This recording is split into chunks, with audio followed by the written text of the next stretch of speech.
Ada tiga prinsip yang baik yang akan membantu kita untuk memahami apakah benar kita dipanggil oleh Tuhan untuk menjadi penginjil atau hamba Tuhan. Namun sebelum masuk pada prinsip pertama, kita perlu memahami pertanyaan sebelumnya. Apakah maksud dari pertanyaan ini bahwa kita tidak perlu lagi menginjil, yang penting hati, yang penting ada keinginan menginjili tapi tidak menginjili? Pokoknya hatinya ingin tetapi tidak melakukannya. Apakah ketika dalam hati Anda ingin makan, Anda tidak perlu makan? Karena yang terpenting Tuhan sudah melihat hati saudara yang ingin makan. Banyak orang Kristen berkata, Tuhan engkau tahu bahwa saya orang Kristen baik, luarnya jelek tidak apa-apa. Tuhan kan melihat yang di dalam. Tetapi Tuhan katakan, Dia melihat baik dalam maupun luar. Kalau ada iman di dalam, tetapi tidak ada kelakuan di luar, itu dikatakan mati adanya. Yakobus 2. Suka menginjili dalam hati, maka haruslah untuk kita mencoba melakukannya. Sudah berapa lama kita menjadi orang Kristen? Sudah berapa orang yang pernah kita injili?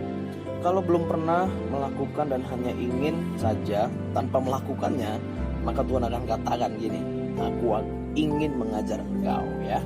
Lalu bagaimana kita tahu kalau Tuhan mau kita menjadi penginjil dan dipanggil oleh Tuhan?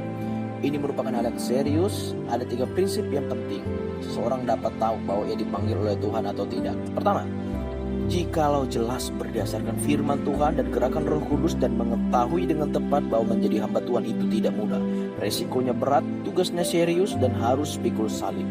Kalau ini semua pergumulan sudah serius dilakukan, tetap harus didorong oleh kerelaan. Tahu itu susah dan tidak mudah, tetapi terus ada dorongan keinginan dan kerelaan. Engkau tetap ingin menjadi hamba Tuhan, sudah mengetahui bahwa menjadi hamba Tuhan itu susah, ya. Kalau kita ingin jadi hamba Tuhan, termotivasi karena pendeta bisa ke luar negeri naik pesawat ke negara satu, negara dua, dan lain-lainnya, ya. Lebih baik saudara tidak usah jadi pendeta, lebih baik jadi pramugari saja, karena pramugari kerjanya seperti itu, ya. Motivasinya harus jelas, saudara. Motivasinya adalah bahwa kita harus menghadapi kesulitan, ditantang oleh pertanyaan-pertanyaan dan berkhotbah bukan hanya kepada orang biasa saja, ya. Pendeta Stephen Tong pernah berkata bahwa saya harus bertanggung jawab untuk setiap khotbah. Saya harus menghadapi, mempersiapkan diri dan mempunyai bobot yang cukup untuk bersedia seumur hidup untuk melayani zaman. Anda tahu itu sulit, tidak gampang, letih lesu, dan hidupmu berada di tangan Tuhan.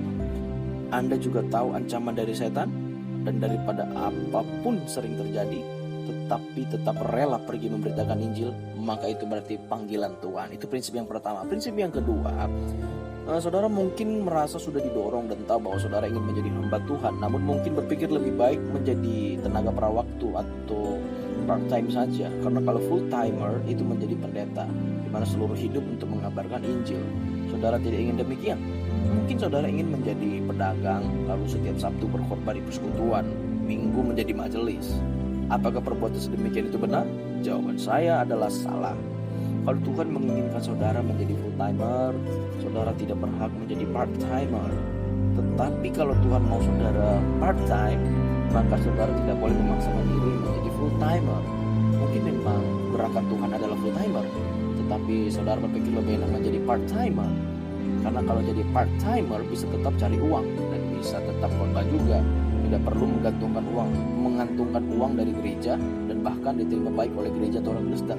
Karena saudara seorang pedagang yang melayani Tuhan daripada seorang pendeta yang sudah khotbah harus diberi honor lalu dibenci orang. Itu tidak benar, karena itu berarti melarikan diri dari panggilan Tuhan. Siapa yang melarikan diri dari panggilan Tuhan, Tuhan akan memberikan ketidaksejahteraan, ya.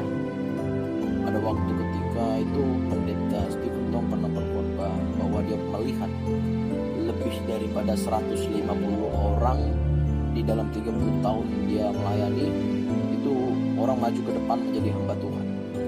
Khususnya di New York, beliau pernah di New York, ada 650 orang yang maju ke depan.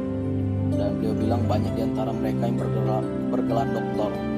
Mereka merasa dipanggil Tuhan, jelas maju ke depan dengan air mata, menyerahkan diri menjadi hamba Tuhan. Tetapi jika Tuhan panggil mereka full time, tapi mereka ingin part time, itu berarti pelarian dan hati mereka akan ditegur oleh Roh Kudus. Jika terus ada teguran seperti itu, berarti Tuhan sedang memanggil saudara. Itu prinsip yang kedua. Prinsip yang ketiga, mungkin saudara mengatakan tidak perlu sejahtera, yang penting Anda mau Tuhan mengikuti saudara. Itu berarti saudara mau Tuhan taat pada saudara dan saudara tidak mau taat kepada Tuhan. Kalau sudah sampai pada tahap itu membangkang, itu namanya membangkang, mengeraskan hati, maka Tuhan akan pukul dengan keras. Dan saudara mungkin sakit, rugi, mungkin hancur, mungkin tertipu, dan mungkin lumpuh. Ya, ketika sudah dipukul, saudara mungkin mengatakan mau taat. Itulah panggilan tanda ketiga. Tetapi mungkin sudah terlambat. Ya, di dalam khotbah Pastor Stephen Tong, dia pernah kesaksian berkata bahwa beliau memasuki tahap ketiga baru dia taat. Tahap prinsip ketiga ini dia baru taat. Dia bilang kayak gini, saya tahu saya harus jadi hamba Tuhan, tapi saya mau jadi part timer saja, katanya gitu. Ketika saya berumur 18 tahun, saya mendapat uang 2 kali lebih banyak daripada pendeta terbesar di gereja terbesar di kota Surabaya. Maka saya merasa buat apa harus menjadi pendeta, karena menjadi pendeta gajinya sedikit dan saya bisa dukung uang banyak dengan cara saya sendiri. Akhirnya pendeta Stephen Tong tidak mau taat dan akhirnya Tuhan pukul dia sehingga dia mengalami sakit keras 2 minggu. Sehingga dokter memasukkan satu jarum menyuntik kira-kira 1 kali 15 cc ke dalam tulangnya ketika dia umur 20 hingga 3 tahun. Akhirnya dia tidak tahan dan akhirnya Tuhan gerakkan kembali. Dia langsung mengatakan bahwa taat dan baru mau masuk sekolah teologi. Ya, puji Tuhan kalau akhirnya beliau dipukul. Beliau taat karena dipukul, atau beliau dipukul dulu baru mau taat, ya.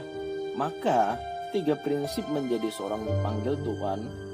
Pertama, Roh Kudus menggerakkan Anda untuk rela sekalipun sadar kesulitan yang akan dihadapi. Filipi 2:13 mengatakan, karena Allah lah yang mengerjakan di dalam kamu baik kemauan maupun pekerjaan menurut kerelaannya. Yang kedua, prinsip yang kedua, kalau saudara tidak mau taat, maka tidak ada sejahtera dari Tuhan. Kolose 3:15 mengatakan, hendaklah damai sejahtera Kristus memerintah di dalam hatimu, karena untuk itulah engkau dipanggil menjadi satu tubuh. Ya.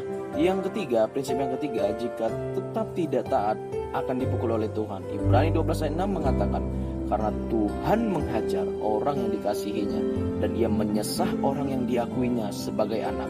Selain itu, saudara dibebani dengan melihat banyak jiwa yang tersesat, kebutuhan gereja, zaman makin rusak, dan Injil harus dikabarkan. Ini semua adalah dorongan dari Tuhan di dalam firman-Nya. Berikut 3 prinsip yang menolong kita untuk memahami, mengetahui apakah kita dipanggil Tuhan menjadi penginjil atau hamba Tuhan. Kiranya video ini boleh memberkati setiap saudara yang mendengarkannya. Apabila saudara terberkati, jangan lupa tekan tombol share, like, dan subscribe. Terima kasih. God bless you.